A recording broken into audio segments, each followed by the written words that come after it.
அதான் சனீஸ்வரன் ஒரு பேர் இருக்கு. சனியை போல் கெடுப்பாரும் இல்லை கொடுப்பாரும் இல்லை. நாங்கள் புறப்படுத்ததன் மனித புறப்படுத்ததன் காரணம் கர்மவினை பலன்களை எல்லாம் அனுபவிக்க வேண்டும். எங்களது தாய் தந்தை மூதாதையருடைய கர்மவினை பலன்களை அனுபவிக்க வேண்டும். சனி பகவானுடைய பார்வையிலிருந்து யாரும் தப்ப முடியாது. அவர் மனராசிக்காரருக்கு ஏழரச்சனி ஆரம்பமாவதனாலே அதிலேயும் பெரிய பாதிப்பு ஏற்பட்டு கன்னிராசியினர் இவர்களுக்கு நேரடி பார்வை கண்டகச்சர் கடகராசிக்காரர் அவர்களுக்கு இவ்வளவு நாளும் அஷ்டமச்சனிக்காகவே அவருடைய மனராசிக்காரர் இந்த வருஷம் ஏழரச்சனி காலம் சிறுபிள்ளை சனியினுடைய பாதிப்பு ஏற்பட்டால் கைகால் மூட்டு வலி நரம்புகள் பாதிக்கக்கூடிய நிலைகள், ஞாபகமறை குணம், சோம்பல் குணம், அடிக்கடி தலை சுட்டு மயக்கம் பெறக்கூடிய சூழ்நிலை, யாருடைய பேச்சையும் கேட்க முடியாத நிலை, போகும்போறதுக்கான காரணம் இருக்காது. இப்படியாக எங்கள் மூளை ஒரு இடத்திலே நிதானமாக செயல்பட முடியாமல் அந்தரித்து கொண்டிருப்போம். ஆனால் நாங்கள் செய்கின்ற தவறுகளுக்கான தண்டனையை சிறிதாகவோ பெரிதாகவோ வழங்குவார். இறைவன் இங்கி இந்த சக்தியும் கிடையாது. இதற்கு மேலுடையவர்களாக அவருக்கு மரணச்சனி காலமாக இருக்கு. இந்த மரணச்சனி என்று சொல்லக்கூடியது எல்லோரும் பயப்படுவார்கள். சொல்வார்கள் பொதுவாக குரு பார்த்தால் கோடி நன்மை, சனி பார்த்தால் அரசனும் ஆண்டியாவான் என்று. வணக்கம் உறவுகளே, நான் உங்கள் தவகிறேன். பார்த்தீங்கன்னா ஏற்கனவே நான் பல தடவை பதிவு செஞ்சுருக்கிறேன். ஒவ்வொரு வருடங்களையும் குரு பயிற்சி அதே மாதிரி பார்த்தீங்கன்னா சனி பயிற்சி எவ்வாறு இருக்குன்னு சொல்லி பதிவு செஞ்சுருக்கிறேன். இந்த முறை பார்த்தீங்கன்னா பல பேர் என்னோட கோல் பண்ணி கேட்டிருந்தவ ஏன் நீங்கள் இந்த முறை குரு பயிற்சி சனி பயிற்சி வந்து பதிவு செய்யலைன்னு, அதுவும் வந்து ரவிச்சந்திர குருக்கள்கிட்ட கேட்டு இந்த காணொலி பதிவு செய்யலைன்னு சொல்லி பல பேரும் கேட்டிருந்தீங்க. அதனால் நான் இன்றைக்கு வந்திருக்கிறேன். ஏன்னு பார்த்தீங்கன்னா ரவிச்சந்திர குருக்கள் கடந்த 2 வருடங்கள் அவர்கிட்ட வந்து பதிவு செஞ்சுருக்கிறேன். அவர் சொன்ன மாதிரி பல பேருக்கு அது நடந்திருக்கின்ற மாதிரி சொல்லியிருக்கணும். அதனால் வந்து இந்த முறை 2026ஆம் ஆண்டுக்கான குரு பயிற்சி சனி பயிற்சி பதிவு செய்ய சொல்லி பல பேரும் கோல் பண்ணி கேட்டிருந்தேங்க. அதனால் வந்து இன்றைக்கு வந்திருக்கிறேன். இந்த காணொலியை வந்து ஃபுல்லாக பாருங்கள். குரு பயிற்சி எவ்வாறு இருக்குது, ஒவ்வொரு ராசி பலனுக்கும் குரு பயிற்சி எவ்வாறு இருக்குது, அதே மாதிரி சனி பயிற்சி எவ்வாறு இருக்குன்னு சொல்லி எல்லாத்தையும் ரவிச்சந்திர குருக்கள்கிட்ட நாங்கள் கேட்டறிய போகிறோம். அனைத்து சைவ அன்பர்களுக்கும், இலங்கை நாடு உலக நாடுகளிலே வசிக்கக்கூடிய அனைத்து சைவ அன்பர்களுக்கும் அடியேன் பூரசம்பதி முத்துக்குமார சுவாமி ஆலய பிரதம சிவாச்சாரியாராக இருக்கக்கூடிய ஷண் ரவிச்சந்திர குருக்களாகிய நான் பிறக்கப் போகின்ற புது வருடத்திலே குரு பயிற்சி சனி மாற்றம் ஆகியன நடைபெற இருக்கின்றது. ஆகவே அந்த கிரகங்களுடைய மாற்றங்களினாலே ஏற்படக்கூடிய பலாபலன்கள், ஒவ்வொரு ராசிக்கும் ஏற்படக்கூடிய பலாபலன்களை மக்களுக்கு தெளிவாக எடுத்து சொல்லி அதனாலே பாதிப்புகள் ஏற்படுகின்ற பொழுது தோஷ பரிகாரங்களை செய்ய வேண்டும் என்பதை தெரிவித்துக்கொண்டு இப்பொழுது முதலிலே நடைபெறப்போகின்ற சனி பகவானுடைய பலாபலனை முதலில் சொல்ல இருக்கின்றேன். இந்த சனி பகவான் என்பவர் உலகத்திலே மரம் செடிகொடி முதற்கொண்டு மனிதன் வரையான மிருகங்கள் எறும்பு முதலான அனைத்து ஜீவராசிகளுக்கும் அவர்களுடைய ஆயுளை நிர்ணயிக்கக்கூடியவர் இந்த சனி பகவான். உலகத்திலே இறைவனாலே படைக்கப்பட்ட மிருகங்கள், பறவைகள், விலங்குகள், மரம் செடிகொடி, மனிதன் முதலிய அனைத்து ஜீவராசிகளுடைய பாவ புண்ணியங்களுக்கேற்ப அவர்களுடைய ஆயுளானது எந்த இடத்திலே எப்படி நேரும் என்பதை கணக்கிட்டு சரியான முறையிலே அந்த பலன்களை எல்லாம் வழங்கக்கூடியவர் சனீஸ்வர பகவான். அவருக்கு ஈஸ்வர பகவான் என்ற ஒரு பட்டப்பெயர் இருக்கின்றது. இந்த ஈஸ்வரன் என்ற பட்டம் 3 பேருக்கு இருக்கின்றது. ஒன்று உலகத்தை எல்லாம் படைத்து காத்து ரட்சிக்கக்கூடியவராகிய சர்வேஸ்வரன், பரம்பொருளாகிய இந்து மத கடவுளாகிய சிவபெருமான். அடுத்ததாக அவரிடத்திலே வரங்களை நீண்ட காலம் தபம் செய்து பல இன்னல்களுக்கு மத்தியிலே தங்கள் உடம்பை வருத்தி தவத்தின் மூலமாக 2 பேர் ஈஸ்வர பட்டம் பெற்றார். ஒன்று சனீஸ்வர பகவான், அடுத்தது அவருடைய தமையனாகிய ராவணேஸ்வரன். இந்த இருவரும் ஈஸ்வர பட்டத்தை பெற்று நல்ல முறையிலே தங்கள் கடமைகளை எல்லாம் செய்து வருகின்றார்கள்.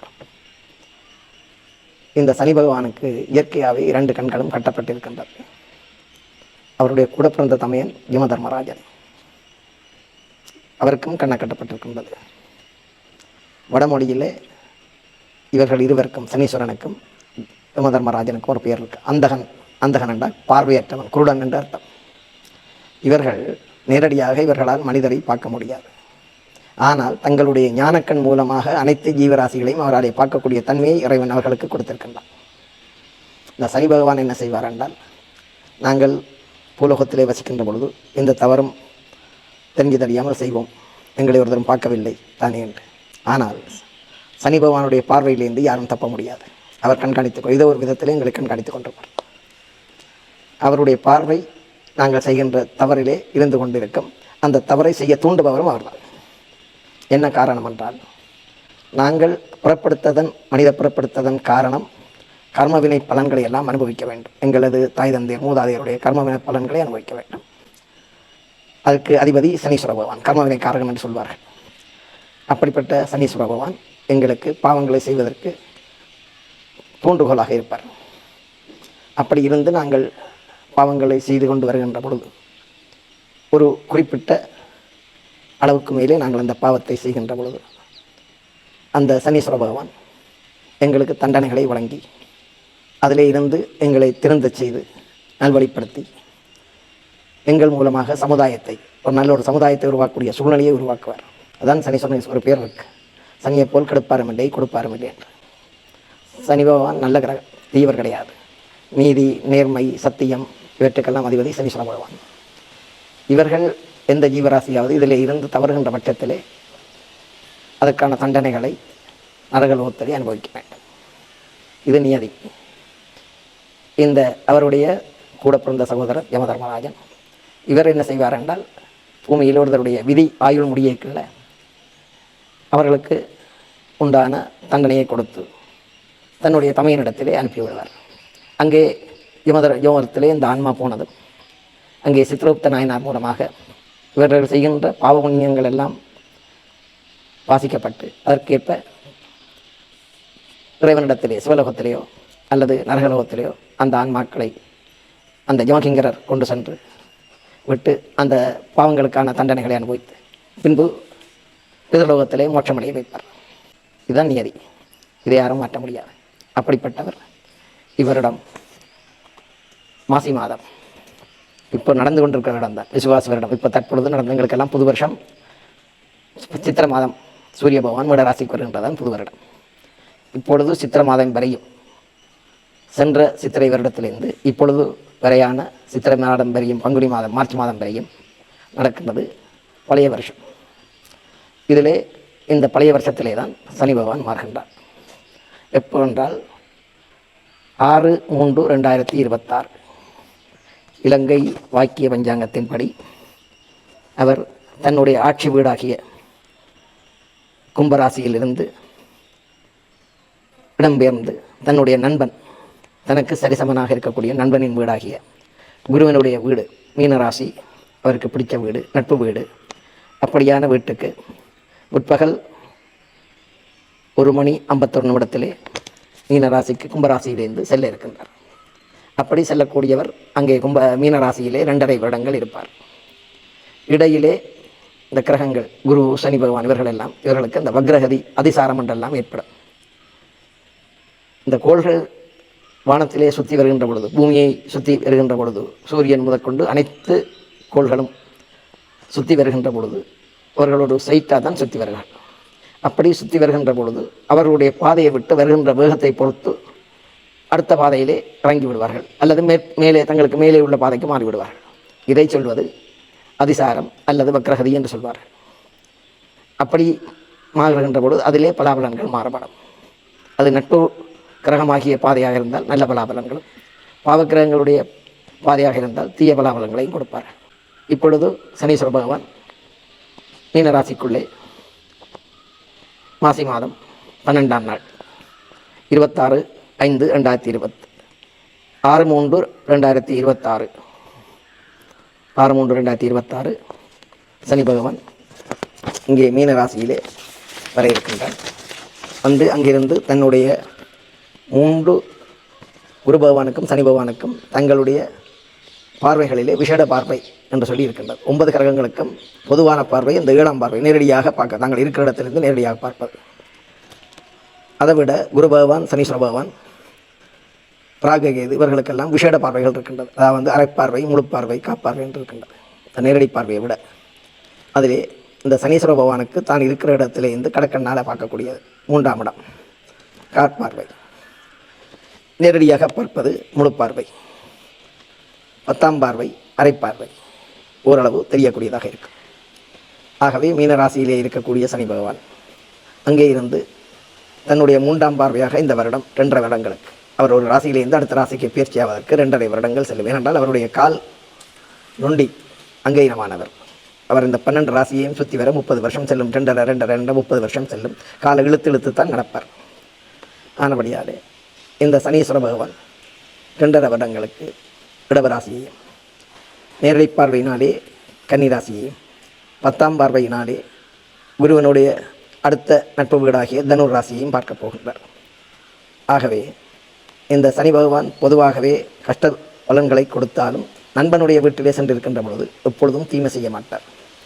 எந்த ஒரு கெட்டவனாக இருந்தாலும் அவன் தன்னுடைய நண்பனுக்கு, தனக்கு பிடித்தமான ஒரு நண்பன் வீட்டிலே போயிருக்கின்ற பொழுது அந்த நண்பனுக்கு எதிராக செயல்பட மாட்டான்.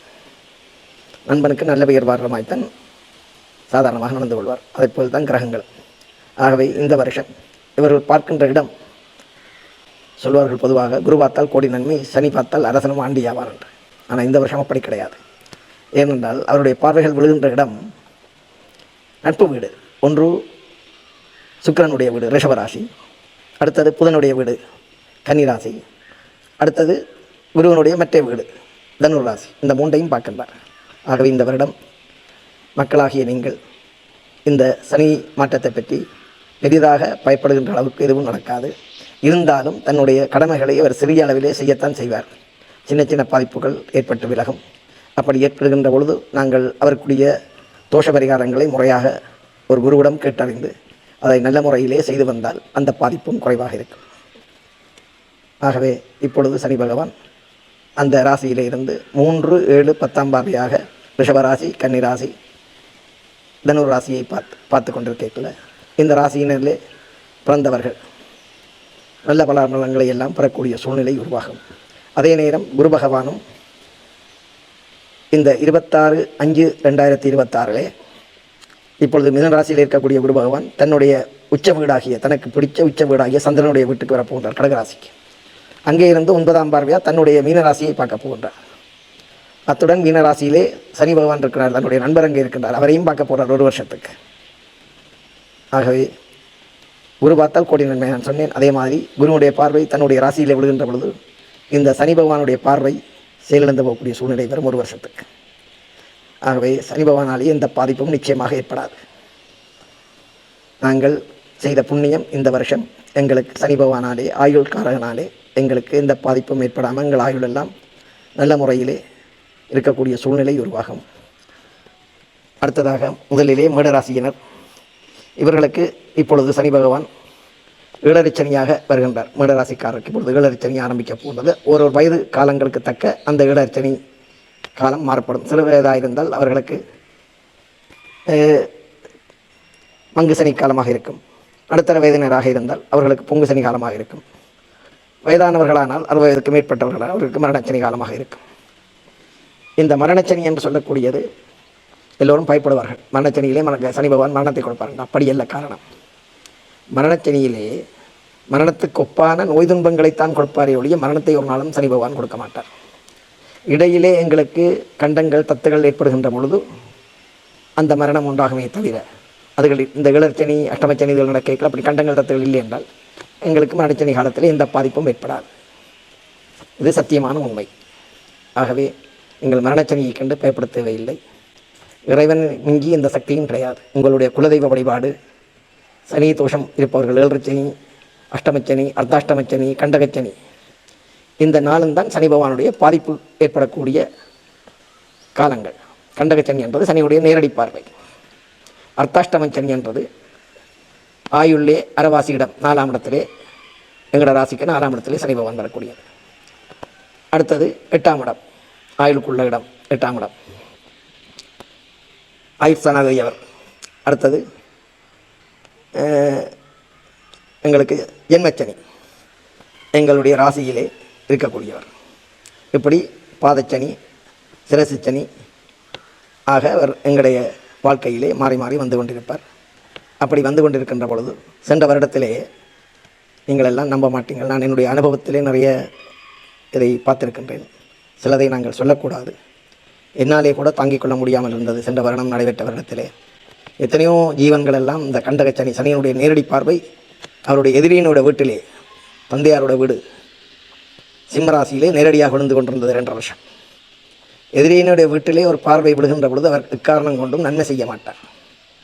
நீங்கள் உங்களுடைய எதிரி உங்களுக்கு முன்னாடி வந்திருந்தால் அவரை பார்த்து கொண்டிருக்கின்ற பொழுது அவராடி உங்களுக்கு எந்த நேரம் ஆபத்து வரும்னு சொல்லி பயந்தோன்றிருப்பீங்களுடைய உங்களுடைய அம்மாவோ அப்பாவோ உங்களுக்கு உயிரான நண்பர்கள் வந்தால் கூட நீங்கள் அவரை நல்ல முறையிலே உபசரித்து கதைத்து சந்தோஷமாக அனுப்ப மாட்டீர்கள். காரணம், உங்கள் எதிரி முன்னுக்கு இருக்கின்றான் நேரடியாக.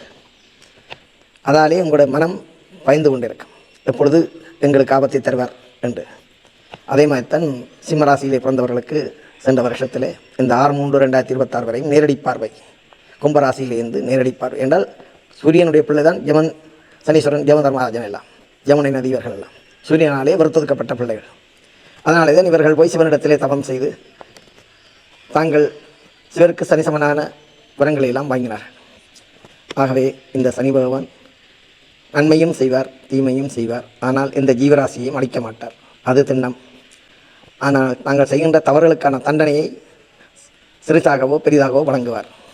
என்றால் நாங்கள் மற்ற உயிர்களுக்கு தண்டனை கொடுக்கின்ற பொழுது அதனுடைய பாதிப்பு எங்களுக்கும் ஏற்பட வேண்டும் என்பதை தெரிவிக்க வேண்டும் என்பதற்காக நாங்கள் உணர வேண்டும். அதற்காகத்தான் சனி பகவான் எங்களுக்கு இந்த பூலோகத்திலே தண்டனைகளை எல்லாம் தருகின்றார்.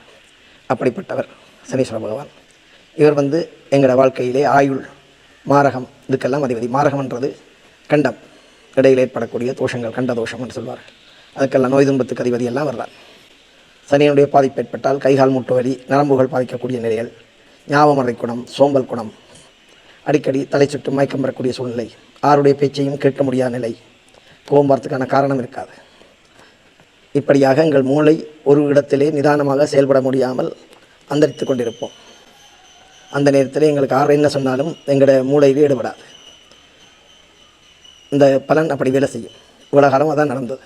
கும்பராசியில் அவர் ஆட்சியாக இருந்தார், வலிமையாக. ஆகவே அவருடைய பலன் கூடுதலாக வேலை செய்தது. இப்போ வரப்போன்ற இடம் மீனராசி, நண்பனுடைய வீடு. இனி அந்த தாக்கம் இருக்காது, பெரிய அளவிலே அந்த தாக்கம் இருக்காது. இவ்வளோ நாளும் உயிர்களை அங்கே வதந்தி எல்லா உயிர்களையும் தன்னுடைய வலிமையினாலே துன்புறுத்தி கொண்டிருந்தார். இனிமேல் அந்த துன்புறுத்தலை குறைத்து சிறிய அளவிலே துன்பங்களை கொடுத்து அவர்களை காப்பாற்றக்கூடிய நியதி சனீஸ்வர பகவானுக்கு உண்டாகும்.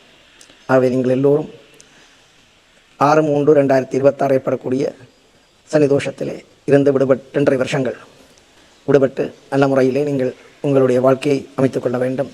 மேடராசிக்கு 3ஆம் இடத்துக்கு வருகின்றார் சனி பகவான். 3ஆம் பார்வையாக நான் சொன்னேன் ரிஷபராசி பார்க்கின்றார். இப்பொழுது மேடராசிக்கு 7 சனி ஆரம்பம். இந்த வருஷம் மேடராசிக்கு 7 சனி ஆரம்பம். கன்னிராசிக்கு கண்டகச்சனி, கன்னிராசிக்காரருக்கு கண்டகச்சனி. சிம்மராசிக்காரருக்கு அஷ்டமச்சனி, 8ஆம் இடம், ஆயுளுக்குள்ள இடம். சிம்மராசிக்காரருக்கு அஷ்டமச்சனி. தனுர் ராசிக்காரருக்கு அர்த்தாஷ்டமச்சனி, 4ஆம் இடத்திலே இருக்கின்றார். ஆனபடியாலே அர்த்தாஷ்டமச்சனியாக இருந்தாலும் பெரிய வேலையை பாதிப்பு கொடுக்க மாட்டார். 2ம் குருவின்ற வீடு, நண்பனுடைய வீடு. அவர்களுக்கு பெரிய அளவிலே பாதிப்பு கொடுக்க மாட்டார். ஆகவே மேடராசிக்காரர் இந்த வருஷம் 7 சனி காலம் சிறுபிள்ளைகளாக இருந்தால் அவர்களுக்கு துடினம், சொல்லு கேட்க மாட்டார்கள், குளப்படிகள், சிறுவயது, யாரையும் பெரியவர்களை மதிக்க மாட்டார்கள், பெரியவருடைய வார்த்தைகளை மதிக்க மாட்டார்கள். அவர்களை அன்பாக, நல்ல முறையிலே அன்பாக சொல்லி அவர்கள் செய்கின்ற தவறுகளை அவர்களுக்கு புரிய வைத்து ஆலயத்திலே கூட்டிச் சென்று இந்த பரிகாரங்களை எல்லாம் செய்து கொண்டு வந்தால் அவர்கள் நல்ல முறையிலே படித்து நல்லவர்களாக வரக்கூடிய சூழ்நிலை உருவாகும். அடுத்ததாக ரிஷபராசிக்காரர். இவர்களுக்கு சனியுடைய பார்வை 3ஆம் பார்வையாக பார்வை விடுகின்றபடியாலே அவர்களுக்கும் பெரிய அளவிலே பாதிப்பு ஏற்படாது. 3ஆம் பார்வை என்பது கடைக்கண் பார்வை, அதாலே பெரிய அளவிலே பாதிக்காது. அவர்களும் இந்த தோஷ பரிகாரங்களை செய்வதன் மூலமாக நற்பலாபலங்களை பெறக்கூடிய சூழ்நிலை உருவாகும். அடுத்ததாக மிதுன ராசிக்காரர்கள். இவர்களுக்கு 10ஆம் இடத்திலே சனி பகவான் நட்பு பெற்று வருகின்றார். தன்னுடைய நண்பனின் வீடாகிய குருவனுடைய வீட்டிலே நட்பு பெற்று வருகின்றார். 10ஆம் இடம் என்றது தொழில், ஜீவனஸ்தானம் என்று சொல்வார்கள். ஜீவனம் என்பது நாங்கள் உணவு, சாப்பாடு இதற்குள்ள இடம். 10ஆம் இடம் தொழில்ஸ்தானம், ஜீவனத்துக்காக உழைத்து சாப்பிடுவது, இதுதான் ஜீவனஸ்தானம் என்பார்கள். அந்த இடத்திலே நட்பு பெற்றிருக்கக்கூடியவாக சனி பகவான் நட்பு பெற்றிருப்பதனாலே எந்த உணவு பஞ்சமோ தொழில் செய்கிறதுக்கு ஆன கஷ்ட துன்பங்களோ ஏற்படாமல் நல்ல விதத்திலே நேர்மையாக நாங்கள் தொழிலை செய்து உழைத்து எங்கள் குடும்பத்தை பராமரித்து வந்தால் எங்களுக்கு எந்த துன்பமும் ஏற்படாது. அடுத்ததாக கடகராசிக்காரர். அவர்களுக்கு இவ்வளவு நாளும் அஷ்டமச்சனி காலம். அவருடைய ஆயுள் ஸ்தானத்திலே சனி பகவான் ஆட்சியாக இருந்து எவ்வளவோ துன்பத்தை கொடுத்திருக்கின்றார். அதை வாயால் சொல்ல முடியாது. ஆகவே அப்படிப்பட்டவர் இப்பொழுது அவர்களுக்கு அந்த 2.5 வருடங்கள் அவரை கடகராசிக்காரர்களை கடகராசி சிம்மராசி சனிக்கு பகை வீடு, நேரடி பார்வையாக உள்ள வீடு. ஆகவே அவர்களை அதிலே இருந்து விடுவித்து இனி நற்பலன்களை எல்லாம் கொடுக்கக்கூடிய சூழ்நிலை உருவாகும். அடுத்ததாக சிம்மராசிக்காரர் அவர்களுக்கு அஷ்டமச்சனி 8ஆம் இடம் ஆயுள் ஸ்தானத்திலே நட்பு பெற்றிருக்கின்றபடியினாலே அவர்களுக்கும் பெரிய அளவிலே அவருடைய ஆயுளுக்கு பங்கம் ஏற்படாமல் சிறு சிறு நோய் துன்பங்கள் பாதிப்புகள் ஏற்படும். இருந்தாலும் நாங்கள் எதிலும் அவசரப்படாமல் வாகனம் ஓட்டுகின்ற பொழுதும் சரி, வீதியிலே போகின்ற பொழுதும் சரி, அவசரப்படாமல் நாங்கள் நன்றாக சிந்தித்து நின்று நிதானமாக எங்கள் கடமைகளை செய்கின்ற பொழுது எங்களுக்கு எந்த விதமான விபத்துகளோ பாதிப்புகளோ ஏற்படாது. இதை நாங்கள் கவனத்தில் கொள்ள வேண்டும். அடுத்ததாக கன்னிராசியினர் இவர்களுக்கு நேரடி பார்வை கண்டகச்சனி. கன்னிராசி புதனுடைய ஆட்சி உச்சமான வீடு. அவர் சனி பகவானுக்கு மிகவும் நெருங்கிய நண்பரானவர். ஆகவே அங்கேயும் தன்னுடைய பார்வையை படுகின்ற பொழுது அதிலேயும் தீமை செய்ய மாட்டார். சற்று மந்தமாக காணப்படும். அவர்களுடைய வாழ்க்கை சற்று மந்தமாக காணப்படும். அவருடைய காரியங்கள், அவர்கள் எடுக்கின்ற முயற்சிகள் எல்லாம் நடக்கின்ற பொழுது கொஞ்சம் இழுபறை நிலையாக இருந்து அந்த முயற்சி திரும்ப செய்யக்கூடியதாக இருக்கும். ஆகவே தோஷ பரிகாரங்களை நல்ல முறையில் செய்தால் அந்த முயற்சிகள் எல்லாம் தடை ஏற்படாமல் செய்யக்கூடிய வழிகள் எல்லாம் உண்டாகும். ஆகவே இவற்றையெல்லாம் நல்ல முறையிலே நீங்கள் செய்து வர வேண்டும். அடுத்ததாக துளாராசிக்காரர் இவர்களுக்கு துளாராசி 6ஆம் இடத்திலே இருக்கின்றார். 6ஆம் இடம் என்பது ருண ரோகண சத்துருஸ்தானம் என்று சொல்வார். எதிரி, பகை, கடன், வழக்கு, இதுவரை இருந்து கொண்டிருந்த துன்பங்கள், பகைகள், கடன்கள் இருந்தால், கடன் வாங்கியிருந்தால் அவற்றையெல்லாம் இனிமேல் திருப்பி கொடுக்கக்கூடிய சூழ்நிலை. உங்களோட பகையாக இருந்தவர்கள் எல்லாம் திரும்ப உங்களை புரிந்து கொண்டு நட்புடன் பழகக்கூடிய சூழ்நிலை. நோய் துன்பங்கள் இருந்தால் அவையெல்லாம் விலகி உடம்பிலே புதுப்பொலிவு ஏற்படக்கூடிய சூழ்நிலை. இதெல்லாம் துளாராசிக்கு உருவாகும். வெளிநாட்டு பிரயாணங்கள் இப்படியானவை எல்லாம் உண்டாகும். அடுத்ததாக விருச்சிக ராசி. இது சனீஸ்வரனுடைய பகை வீடு. செவ்வாய் சனிக்கு பகை வீடு. சூரியன், சந்திரன், செவ்வாய் இவையெல்லாம் சனிக்கு பகை கிரகம். அந்த இடத்திலே அவர் பகை பெற்றிருந்தால் நன்மை செய்ய மாட்டார். ஆனால் நட்பு பெற்றிருக்கக்கூடிய தீமை செய்ய மாட்டார். அவர் மீனராசியிலே நட்பு பெற்றிருக்கின்ற பொழுது இந்த விருச்சிக ராசிக்காரருக்கும் 5ஆம் இடம் பூர்வபுண்ணிய ஸ்தானத்திலே இருக்கின்றார். பூர்வபுண்ணிய பலனாலே அவர்களுக்கு நல்ல விதமான பலாபலன்கள், குழந்தை பாக்கியம் என்பன எல்லாம் ஏற்படக்கூடிய சூழலை வழங்குவார். இந்த குருவின்ற விட்டு இருக்கின்றார். குரு புத்திரஸ்தானாதிபதி, குழந்தை பாக்கியத்தை கொடுக்கக்கூடியவர். அந்த பலனை சனீஸ்வர பகவான் கொடுப்பார் விருச்சிக ராசிக்காரருக்கு. அடுத்தது தனுர் ராசி. அவர்களுக்கு அர்த்தாஷ்டமச்சனியாக இருக்கின்றார். 4ஆம் இடம் அஷ்டமச்சனியிலே அரவாசி. அங்கே குருவனுடைய வீட்டை இருக்கின்றபடியால் தன்னுடைய நண்பனுடைய மற்றொரு வீட்டை பார்க்கின்ற பொழுது அங்கேயும் தீமை செய்ய மாட்டார். 4ஆம் இடம் வண்டி, வாகனம், தாய், கல்வி இதுகளுக்குள்ள இடம். அப்போ அந்த இடத்திலே அவர் 4ஆம் இடத்தை பார்க்கின்ற பொழுது 10ஆம் பார்வையாக தன்னுடைய மற்ற குருவனுடைய ராசியை பார்க்கின்ற பொழுது அதிலே அவர்களுக்கு தாய், கல்வி, வண்டி, வாகனம் வாங்கக்கூடிய சூழ்நிலைகள், காணி பூமி வாங்கக்கூடிய சூழ்நிலைகள், கல்வியிலே நல்ல முயற்சி எடுக்கக்கூடிய சூழ்நிலை இதெல்லாம் உண்டாகும். அடுத்ததாக மகர ராசி. இவர்களுக்கு 3ஆம் இடம் இளைய சகோதரம். 3ஆம் இடத்திலே அவர் நட்பு பெற்றிருக்கின்றபடியால் இளைய சகோதரங்கள் எல்லாம் ஒற்றுமையாக இருக்கக்கூடிய சூழ்நிலை ஏற்படும். மூத்த சகோதரங்களை புரிந்து கொண்டு நடக்கக்கூடிய சூழ்நிலை ஏற்படும். அடுத்ததாக கும்பராசி. இதற்கு 2ஆம் இடம் ஏழரைச்சனி கடக்கூர். அவர்களுக்கு கடக்கூரிலே நட்பு பெற்றிருக்கபடியாலே 2ஆம் இடம் தன குடும்ப வாக்குஸ்தானம் என்று சொல்வார்கள். அங்கே நட்பு பெற்றிருக்கிறபடியாலே அவர்களுடைய வார்த்தைகள் எல்லாம் கும்பராசிக்காரருக்கு இனி அவருடைய வார்த்தைகள் இனிமையாகவும் மகிழ்ச்சியாகவும் இருக்கக்கூடிய மாதிரி அவருடைய வார்த்தைகள் வரும். குடும்பத்திலே சந்தோஷம் நிலவக்கூடிய சூழ்நிலைகள் ஏற்படும்.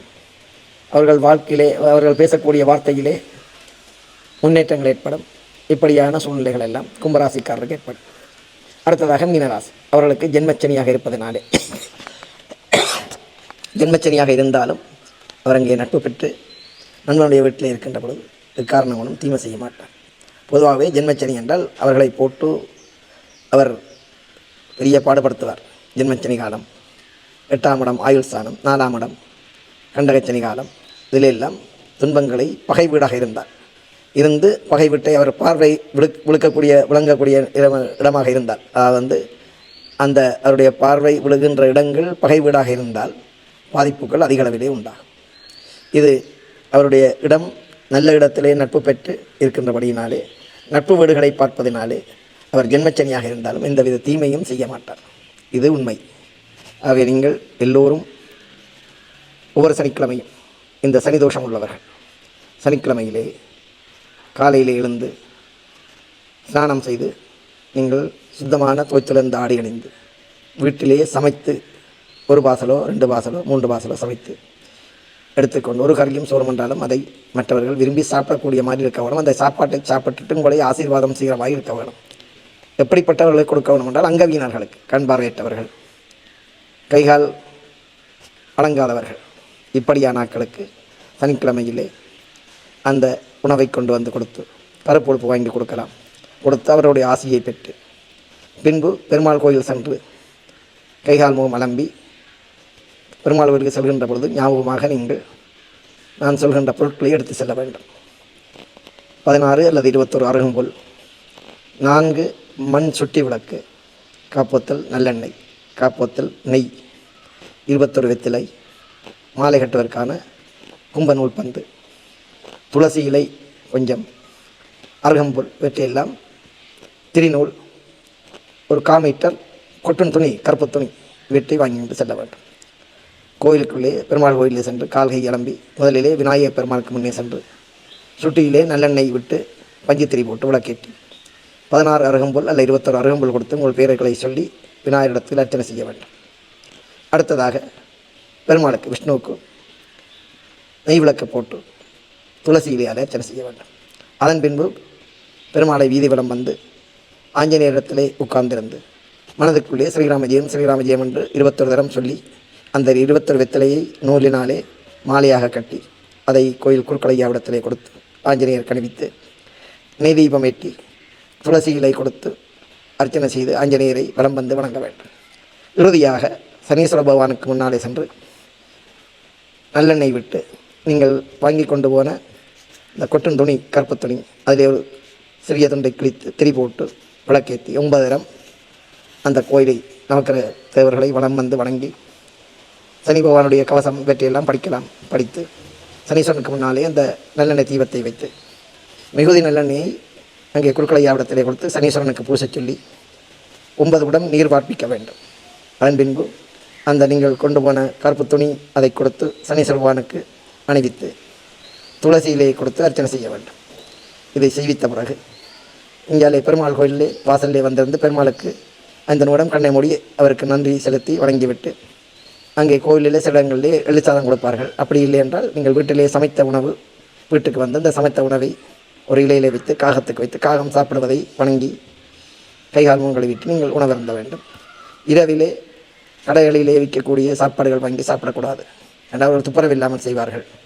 அவைனாலே சனிக்கிழமைகளிலே வீட்டிலே புட்டோ இடியப்பமோ ஏதோ வீட்டிலே செய்த உணவை சாப்பிட வேண்டும். இந்த சனிதோஷ பரிகாரத்தை ஒவ்வொரு சனிக்கிழமையும் செய்ய இயலாதவர்கள், வயதானவர்கள், குழந்தை பிள்ளைகள் ஒவ்வொரு சனிக்கிழமையும் செய்ய முடியாவிட்டால் கோயிலிலே போய் மாதத்திலே வருகின்ற முதல் சனியும் கடைசி சனியும் கட்டாயம் செய்ய வேண்டும். இந்த புரட்டாதி மாதத்திலே வருகின்ற 4 சனியோ 5 சனி வரும். அதிலே அந்த 4 சனியோ 5 சனியோ கட்டாயம் செய்யவே ஆக வேண்டும். அதை செய்யாமல் விடக்கூடாது. ஆகியவற்றை நீங்கள் தெரிந்து கொண்டு நல்ல முறையிலே இந்த தோஷ பரிகாரங்களை செய்து நீங்கள் எல்லோரும் நீண்ட ஆயுளுடனும் சுவீட்சங்களுடனும் நோய் துன்பம் இல்லாமல் வாழ வேண்டும் என்று இந்த வருடம் இடம்பெறப் போகின்ற குரு பேச்சு என்று சொல்வார்கள். இந்த 9 நவகிரக தேவர்களிலே முக்கியமானவர் குரு பகவான், வியாழன். இவர் தேவகுரு. இன்னொருவர் இருக்கின்றார் சுக்கிரன், வெள்ளிக்கிரகம்.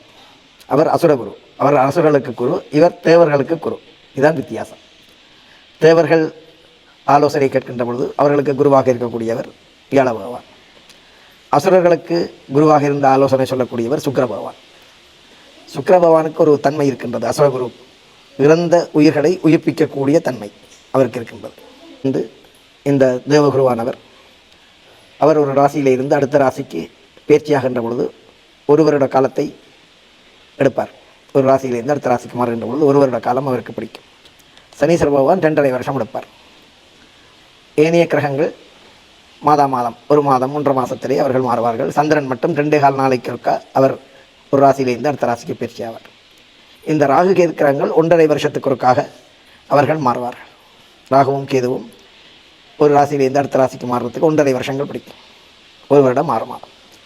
அதே மாதிரி இப்பொழுது குரு பகவான் இந்த வருஷம் 26/5/2025 செவ்வாய்க்கிழமை வாக்கிய பஞ்சாங்கத்தின்படி முற்பகல் 1 மணி 51 நிமிடத்திலே மிதுன ராசியிலே இருந்து தனக்கு பிடித்த வீடாகிய சந்திரனுடைய வீடு, அது உச்ச வீடு, குருபவனுடைய உச்ச வீடு, அங்கே வந்து ஒரு வருஷம் இருக்க போகின்றார்.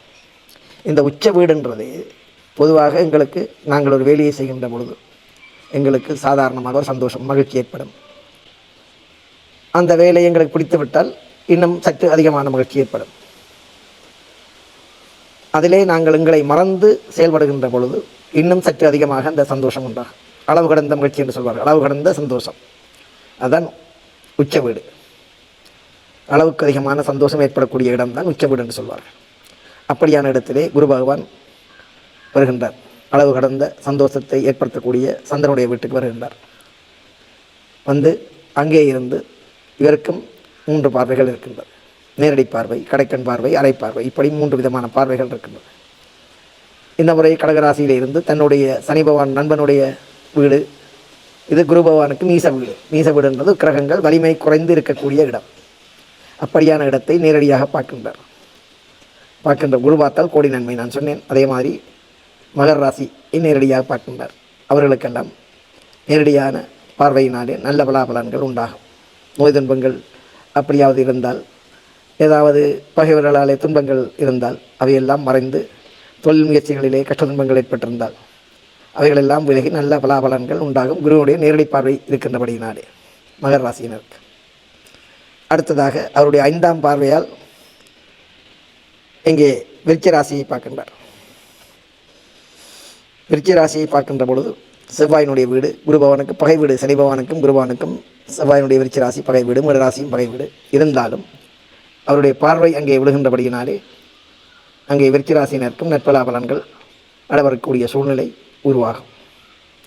அடுத்ததாக அவருடைய ராசியை பார்ப்பார். 9ஆம் பார்வையால் அவருடைய ராசியை, மீன ராசியை பார்க்க போகின்றார்.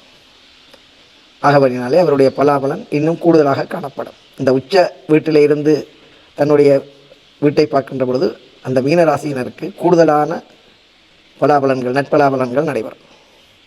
சனி பகவான் அங்கே இருந்தாலும் அவருடைய பாதிப்புகள் ஏற்படாமல் குரு பகவானுடைய பார்வை அங்கே விழுகின்ற பொழுது சனி பகவானுடைய பார்வை அங்கே மங்கிவிடும்.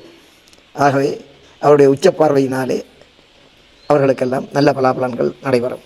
மீனராசியினருக்கு சுபகாரியங்கள் நடக்கக்கூடிய பலன்கள், குழந்தை பாக்கியம் ஏற்படக்கூடிய பலன், வீட்டிலே நல்ல காரியங்கள், வெளிநாட்டு பிரயாணங்கள், இப்படியான பலன் எல்லாம் ஏற்படக்கூடிய பலன் மீனராசியினருக்கு இந்த வருஷம் நிச்சயமாக உண்டாகும். சரியா? அடுத்ததாக என்றால் அவர் குழந்தை வாக்கியத்துக்கு அதிபதி புத்திரகாரகன். குரு பகவான் புத்திரகாரகன். எங்கள் உடம்பிலே இருதயத்துக்கு அதிபதியாக இருப்பார். ஆகவே இருதயத்தில் ஏற்படக்கூடிய நோய் துன்பங்கள் இல்லாமல் செய்து அவற்றையெல்லாம் நல்ல முறையிலே நாங்கள் நீண்ட ஆயுளோடு வாழக்கூடிய சூழ்நிலையெல்லாம் உண்டாகும்.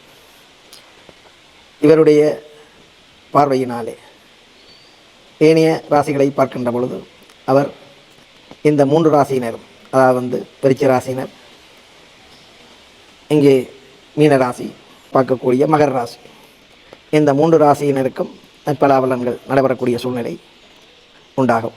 ஏனைய ராசிக்காரர்கள் மூலராசியினருக்கு இந்த வருடம் 4ஆம் இடத்திலே குரு பகவான் வருகின்றார். 4ஆம் இடம் என்பது தாய், கல்வி, காணி, பூமி, வண்டி வாகனத்துக்குள்ள இடம். அவை 4ஆம் இடத்திலே குரு பகவான் மூலராசியினருக்கு உச்சம் பெறுவதனாலே அவர்களுக்கு தாய் வழியாலே உறவுகளினாலே நன்மைகள் ஏற்படக்கூடிய நிலை, காணி பூமிகள் வாங்கக்கூடிய சூழ்நிலை, வண்டி வாகனம் வாங்கக்கூடிய சூழ்நிலை, கல்வி கற்கின்ற மாணவர்களாக அவர்களுக்கு கல்வியிலே முன்னேறக்கூடிய சூழ்நிலை, இப்படியான பலன் எல்லாம் மீனராசியினருக்கு நடைபெறும். இருந்தாலும் மீனராசிக்காரருக்கு ஏழரைச்சனி ஆரம்பமாவதனாலே அதிலேயும் பெரிய பாதிப்பு ஏற்படாது. இருந்தாலும் ஒரு சின்ன சர்க்கல் தன்மை, சின்ன தடைகள் வந்து விழக்கூடிய நிலை ஏற்படும். அடுத்ததாக இடபராசிக்காரர், இவர்களுக்கு 3ஆம் இடம் இளைய சகோதரத்துக்குள்ள இடத்துக்களே வருகின்றார்.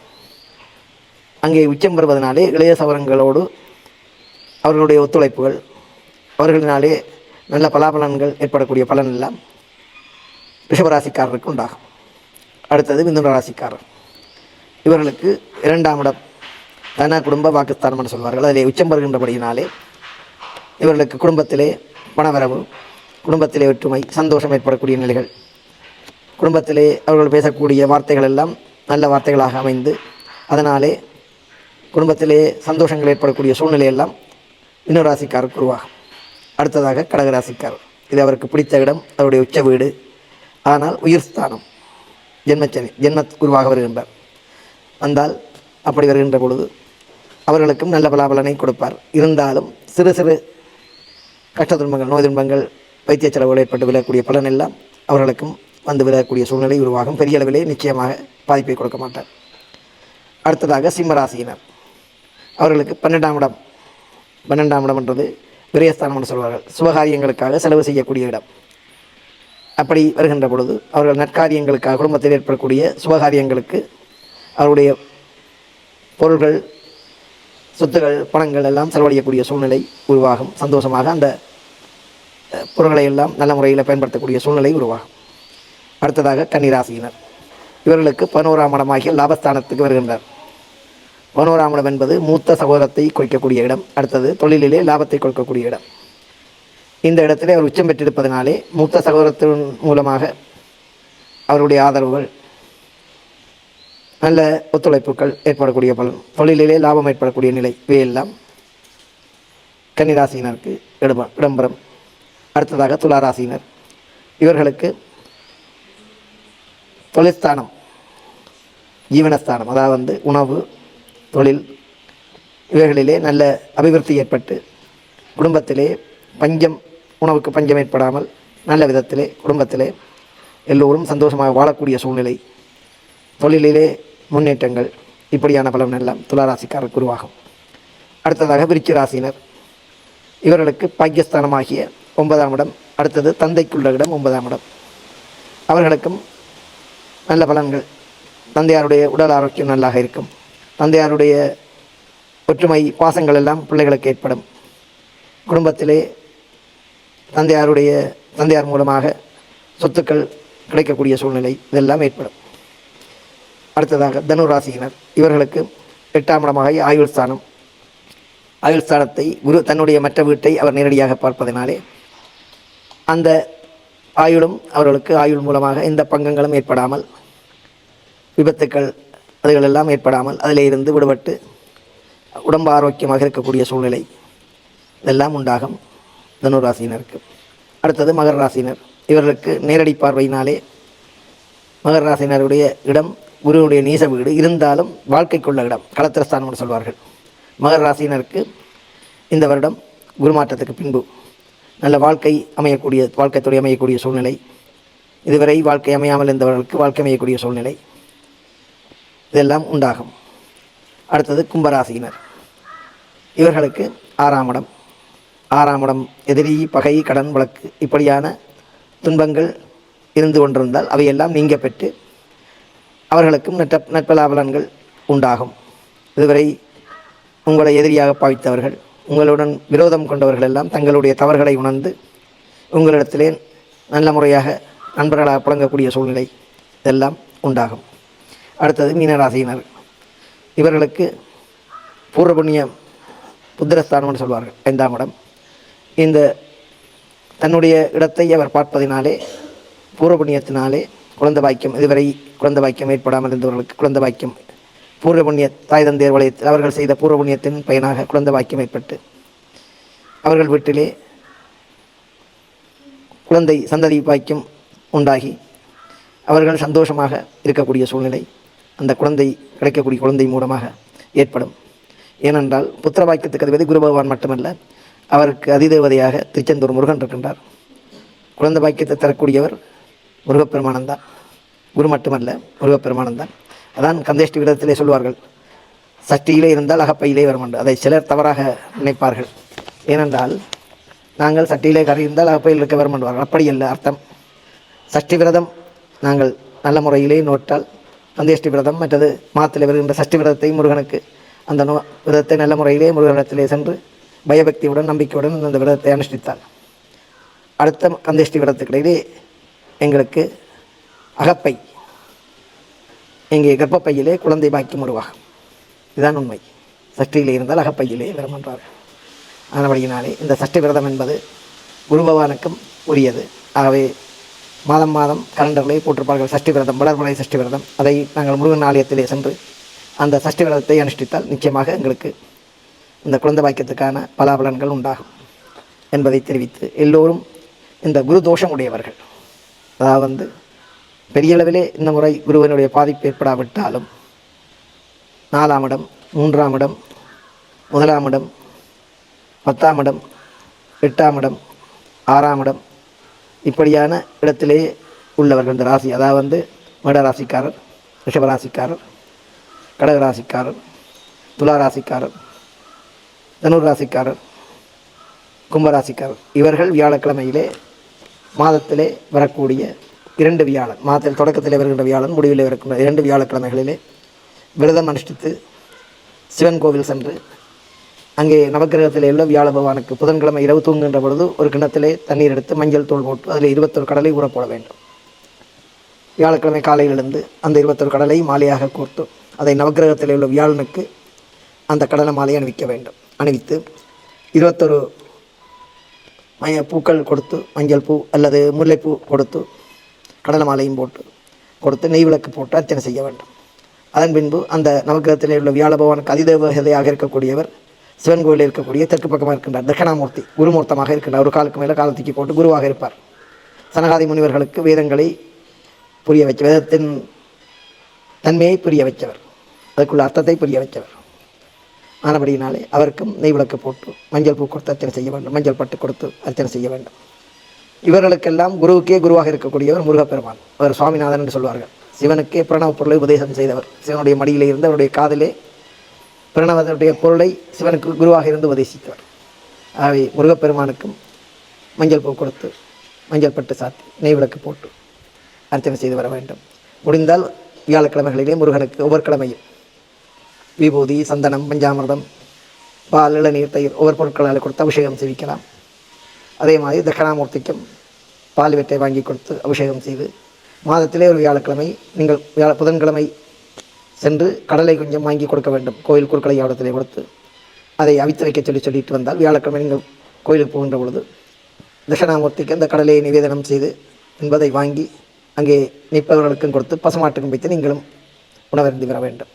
இவற்றை செய்து வந்தால் குருதோஷம், குருவுடைய சாபங்கள் இதுகளெல்லாம் ஏற்படாது. இப்படியானவற்றையெல்லாம் நீங்கள் தொடர்ந்து செய்து வர வேண்டும். முக்கியமாக பெரியோர்களை மதிக்காமல் வருவது, பெரியோருடைய சொல்லை கேட்காமல் விடுவது, பெரியோர்களை அவமதிப்பது, இதனாலே குருதோஷம் ஏற்படுகின்றது. 3 விதமான தோஷங்களுக்கு மன்னிப்பு கிடையாது. ஒன்று குருதோஷம், அடுத்தது குலதெய்வத்தினுடைய தோஷம், அடுத்தது பிதிர்தோஷம். இந்த 3க்கும் பரிகாரமே கிடையாது. இவர்கள் 3 பேரிடத்தில் நாங்கள் ஆசி வாங்க வேண்டுமே தவிர அவர்களிடத்திலே சாபம் வாங்கக்கூடாது. ஆகவே எங்கள் தாய் தந்தையர் உயிரோடு இருக்கும்போது அவர்களுக்கு நாங்கள் உணவளித்து வயதான காலத்திலே அவர்களை நல்ல முறையிலே பராமரித்து அவருடைய ஆசி இறுதி காலத்திலே அவர்களை நல்ல விதமாக பராமரித்து அவருடைய ஆன்மா சிவலோகத்திலே செல்வதற்காக வேண்டிய கடமைகளை எங்களால் முடிந்தளவு அவற்றை எல்லாம் செய்து அந்த ஆன்மா சிறப்பான முறையிலே சிவலோகத்திலே சென்று மோட்சமடைய நாங்கள் உதவி புரிய வேண்டும். அதே மாதிரி ஆலயங்களிலே இருக்கக்கூடிய குருவுக்கு நாங்கள் மாதத்திலே என்றாலும் சரி, 3 மாதத்துக்கு ஒருக்கா என்றாலும் சரி, மாதம் என்றாலும் சரி, வயதானவர்களாக இருந்தால் அவர்களுக்கு நாங்கள் சென்று அவர்களிடத்திலே ஆசி பெற்று எங்களால் முடிந்த அரிசி மரக்கரை தானங்களை கொடுக்கலாம், அவர்களுக்கு வஸ்திரம் வாங்கி கொடுக்கலாம். அவருடைய ஆசியை பெற்று இருந்து கொண்டு வந்தால் அந்த குருதோஷம் சாபங்கள் ஏற்படாது. அடுத்ததாக எங்கள் குலதெய்வம், எங்களுடைய தாய் தந்தையர் தொடர்ந்து வழிபட்ட குலதெய்வத்தை நாங்கள் 3 மாதத்துக்கு ஒருக்காவோ இல்லை 6 மாதத்துக்கு ஒருக்காவோ குடும்பத்தினரிடம் சென்று அந்த ஆலயத்திலே குலதெய்வத்துக்கு அபிஷேகம் பூஜைகள் செய்து அங்கே பொங்கல் எல்லாம் செய்து இறைவனுக்கு நிவேதனம் செய்து அன்னதானம் செய்து இறைவனுக்கு நிவேதனம் செய்து அடியார்களுக்கு அங்கே இனமானவர்கள் ஏழைகளுக்கு உணவளித்து ஆலயத்திலே அவர்களுக்கெல்லாம் உணவளித்து பசுமாட்டுக்கும் கொடுத்து காலத்துக்கு வச்சு நாங்கள் சாப்பிட்டால் குலதெய்வத்தின் அந்த தோஷம் எங்களுக்கு ஏற்படாது. இவற்றையெல்லாம் நீங்கள் கடைப்பிடித்து நல்ல முறையிலே எல்லோரும் குருதோஷம், பிதிர்தோஷம், குலதெய்வத்தின் தோஷம் இதெல்லாம் ஏற்படாமல் நல்ல முறையிலே நெடுவழி காலம் வாழ வேண்டும் என்று கேட்டுக்கொண்டு உங்களிடமிருந்து இந்த ஆலயத்திலே இருக்கக்கூடிய சிவாச்சாரியராக கடமை புரிகின்ற சென்ற விஷயத்திற்குள் அவர்கள் விடைபெறுகின்றேன். நன்றி, வணக்கம். இன்றைக்கு பார்த்தீங்கன்னா ரவிச்சந்திர குருக்கள்கிட்ட சனி பேச்சு அதே மாதிரி குரு பேச்சு எவ்வாறு ஒவ்வொரு ராசி பலனுக்கும் மாறப்போகுதுன்னு சொல்லி கேட்டிருந்தோம். உண்மையிலே இந்த காணொளி வந்து ஒரு பயனுள்ளதாக இருந்திருக்கும்னு நினைக்கிறேன்.